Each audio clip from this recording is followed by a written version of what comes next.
कहानी time hero.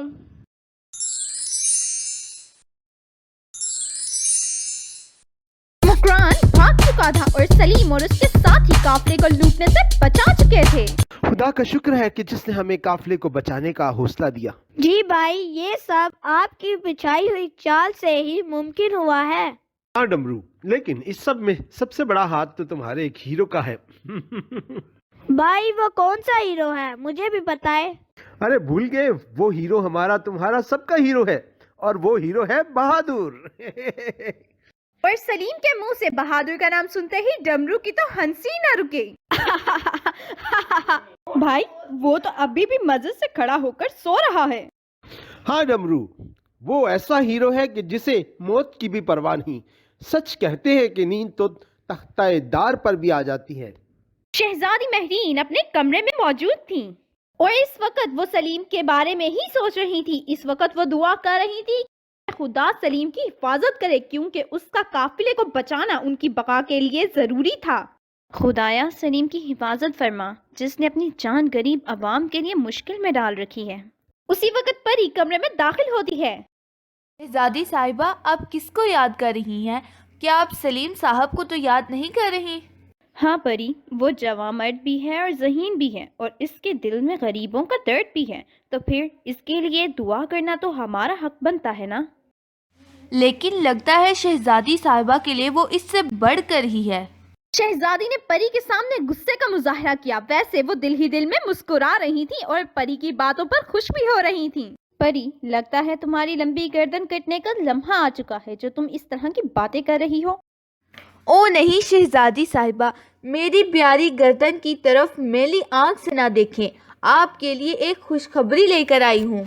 अच्छा, तो जल्दी से बताओ कि वो खुशखबरी कौन सी है।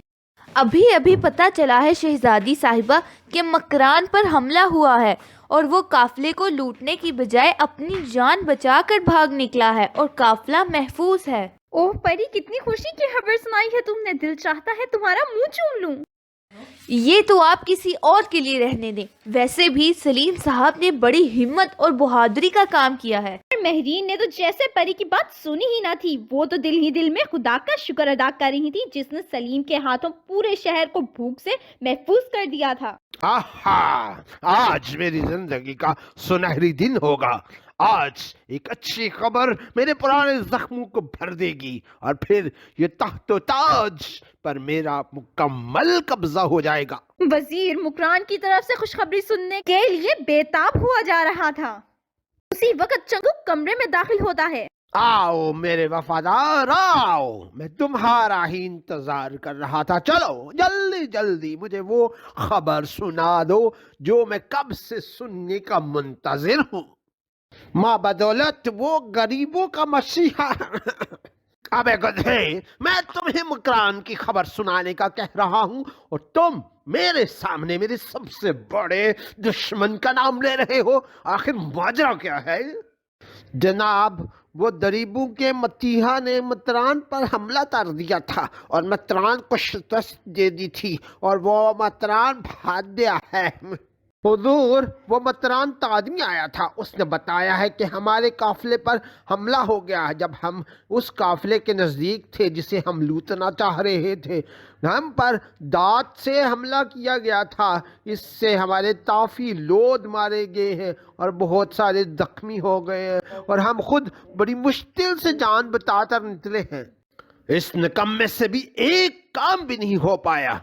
मैंने भी अपने इर्द गिर्द सब निकम्मे ही पाल रखे हैं, और गरीबों का मसीहा। अब गरीबों का मसीहा कैसे मेरी रियासत में धंधनाता हुआ फिर रहा है। लेकिन ठहरो ठहरो, तुमने क्या कहा? क्या कहा? जी जी, कुछ भी नहीं, मेरी तो जुबान बंद है। अबे गधे, तुमने कहा कि मकरान पर घात से हमला किया गया है। इसका मतलब है? जी हुजूर, इसका क्या मतलब है? मैं तो समझा नहीं। अरे इसका मतलब है कोई तो ऐसा है जो हमारी बातें इस तक पहुंचा रहा है। मतलब ये है कि कोई ना कोई उसका, यानी आपका मतलब है कि हम में कोई जासूस मौजूद है। جی حضور آپ کا دماغ بھی شیطان کی طرح تیز ہے. اب اے گدھے، اسی لیے تو میں وزیر اعظم ہوں اور ہونے والا بادشاہ سلامت بھی میں ہوں. تر بلقیسو، بس زندگی آسان ہونے والی ہے، ایک دم سے آسان ہے. اوئے ہوئے موئے، بس باتیں ہی کرتے رہنا اور آم کوئی اور کھا جائے. تر ارے تر کی قسم، آم سے یاد آیا، آخری بار جو تم نے بریانی بنائی تھی مزہ آ گیا تھا. پر جو تم نے بریانی میں مجھے مرغے کی ٹانگ کی جگہ غلطی سے گردن کی ہڈی دے دی تھی. شکر کرو تمہیں گردن کی بوٹی مل گئی، لیکن اس بار بھی اگر تم غریبوں کے مسیحا کی کوئی خبر نہ لے کر آئے تو مرغ بریانی میں تمہاری ہی گردن ڈال دوں گی، یاد رکھنا. ارے میری پیاری بلقیسو، تم کیوں ناراض ہوتی ہو؟ اس بار تو میں نے ایسا جال بچھایا ہے کہ غریبوں کا مسیحا 100% میرے جال میں پھنس جائے گا. سلیم جنگل میں موجود تھا. وہ بہت خوش تھا اور خدا کا شکر ادا کر رہا تھا کہ رب نے اسے ایک بار پھر سے کامیابی سے نوازا ہے. اسی لمحے اسے ایسا محسوس ہوا جیسے مہرین اپنی خوبصورت سی مسکراہٹ کے ساتھ اس کے سامنے کھڑی ہے. میں آپ کو اس کامیابی پر مبارکباد پیش کرتی ہوں.